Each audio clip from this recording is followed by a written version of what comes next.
माननीय देवेंद्रजी फडणवीस यांचा स्वागत करत आहे या मंचावरती। यानंतर ज्यांची आपण वाट पाहत आहात ते आपले लाडके उपमुख्यमंत्री आदरणीय देवेंद्रजी फडणवीस हे या सभेला संबोधित करतील अशी मी त्यांना विनंती करतो।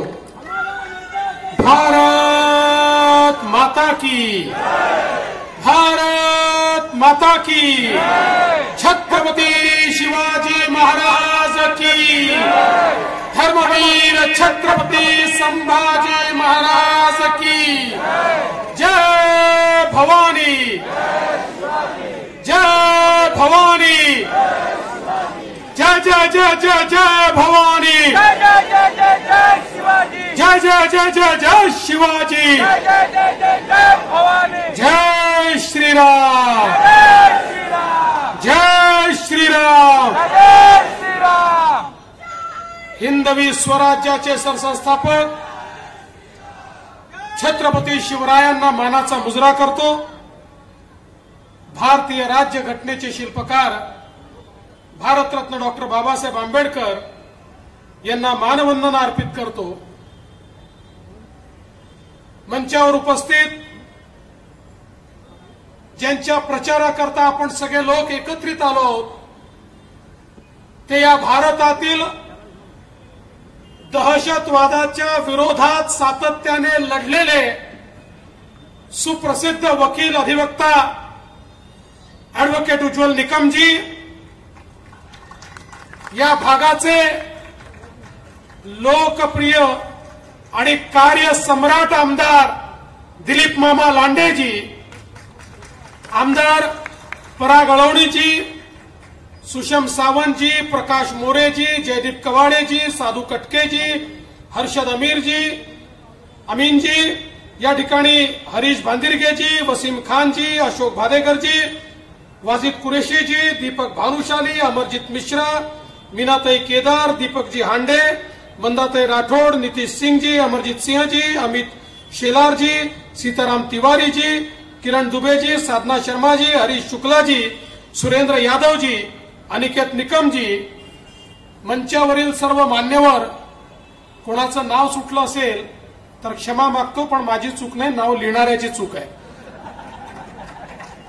बंधू भगिनींनो, मी सर्वप्रथम देशाचे प्रधानमंत्री माननीय मोदीजी आणि भाजपचे अध्यक्ष नड्डाजी यांचे मनापासून आभार मानतो की त्यांनी उत्तर मध्य मुंबईमध्ये आमच्या महायुतीला एक देशभक्त आणि आतंकवाद्यांशी लढणारा उमेदवार दिला।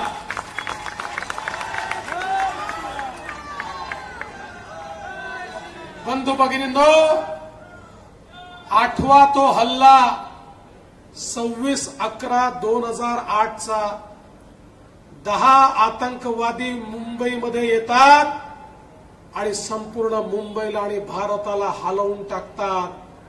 10 आतंकवादी येतात आणि या ठिकाणी बॉम्बस्फोट करतात, निरपराध लोकांना मारून टाकतात। आठवा तो काळ ज्यावेळी कसाब सारखा एक आतंकवादी आमच्या करकरे साहेबांना, कामते साहेबांना, साळसकरांना, आमच्या तुकाराम ओंबळेंना त्या ठिकाणी शहीद करून टाकतो आणि आमचं सरकार देशातलं आणि मुंबईतलं त्या ठिकाणी मूग गिळून बसतं। आठवा तो काळ। बंधू भगिनींनो, आज याकरता या सगळ्या गोष्टी सांगाव्या लागतात की उज्ज्वल निकम यांना उमेदवारी दिल्यानंतर पुन्हा एकदा काँग्रेसने आपला फणा बाहेर काढला आणि शहीद करकरेंच्या शहादतवर त्या ठिकाणी प्रश्नचिन्ह उभं केलं।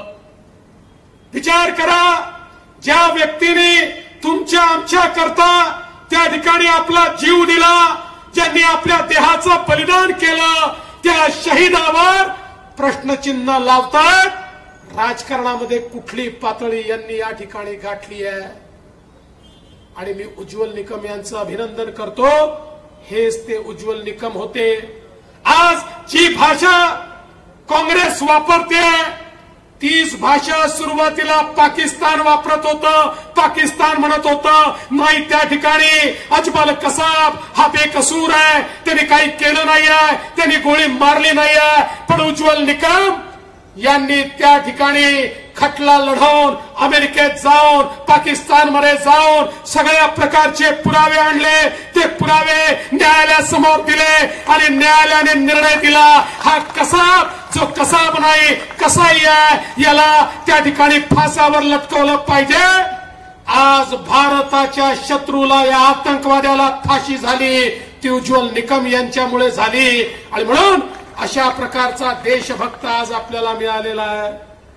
पण बंधू भगिनींनो, माझा तुम्हाला सवाल आहे, कसा आमचा देश होता?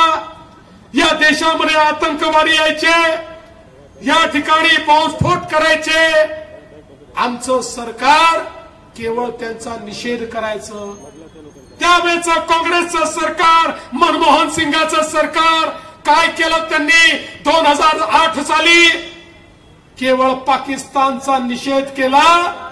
बंधू भगिनींनो, ते पुन्हा आले, त्यांनी पुन्हा पुण्याला बॉम्बस्फोट केला, मग यांनी तीव्र निषेध केला, मग त्यांनी मुंबईच्या ट्रेनमध्ये बॉम्बस्फोट केला, मग यांनी अतितीव्र निषेध केला, मग त्यांनी पुन्हा एकदा मुंबईमध्ये बॉम्बकांड केलं. मग आमचे प्रधानमंत्री अमेरिकेला गेले आणि अमेरिकेत जाऊन कागदपत्र दिले, म्हणाले बघा हा पुरावा, पाकिस्तान आमच्याकडे येऊन बॉम्बस्फोट करतो, जरा तुम्ही पाकिस्तानला रागवा.